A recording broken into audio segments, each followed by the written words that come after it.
For the most wild yet most homely narrative which I am about to pen, I neither expect nor solicit belief. My immediate purpose is to place before the world plainly, succinctly, and without comment, a series of mere household events. These events have terrified, have tortured, have destroyed me. They have presented little but horror.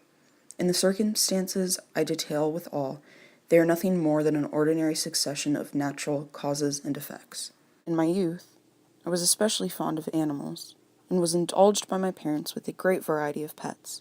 Later, I married early and was happy to find that my wife and I were surrounded by domestic pets.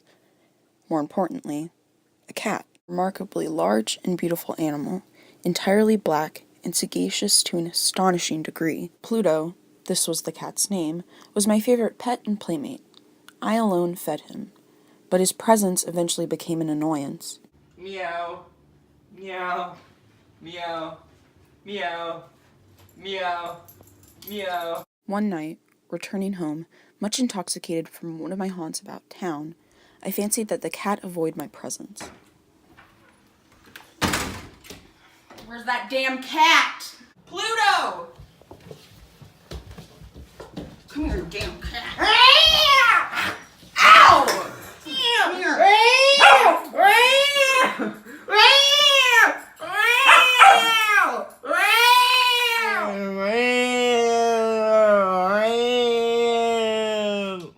In the meantime, the cat slowly recovered.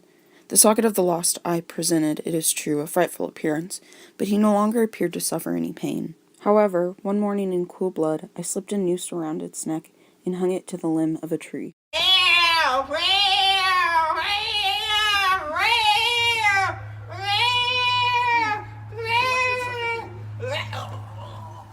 On the night of the day on which this cruel deed was done, I was aroused from sleep by the cry of fire. Fire! Fire!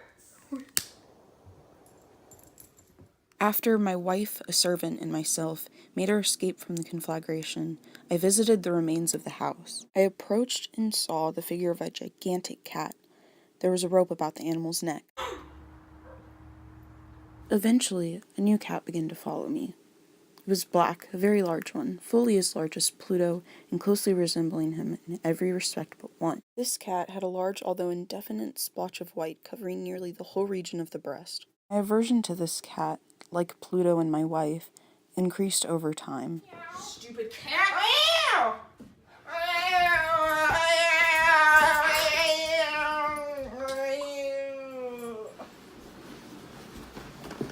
I disposed of my wife's body in the cellar. Stupid bitch. On the fourth day of the assassination, a party of the police came, very unexpectedly, into the house and proceeded again to make rigorous investigation of the premises.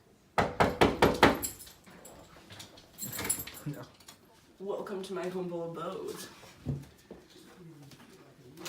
No wife here. I led the officer past the cellar. Confidently, I showed off the cellar walls in which I created, but to my demise, I had awakened the beast. Look at these sturdy walls, nothing to be seen here. What was that?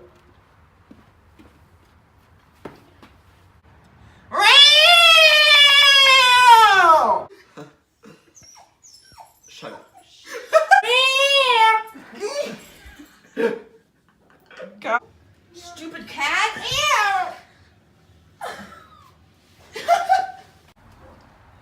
Something just moved in the... There's no butt. Really?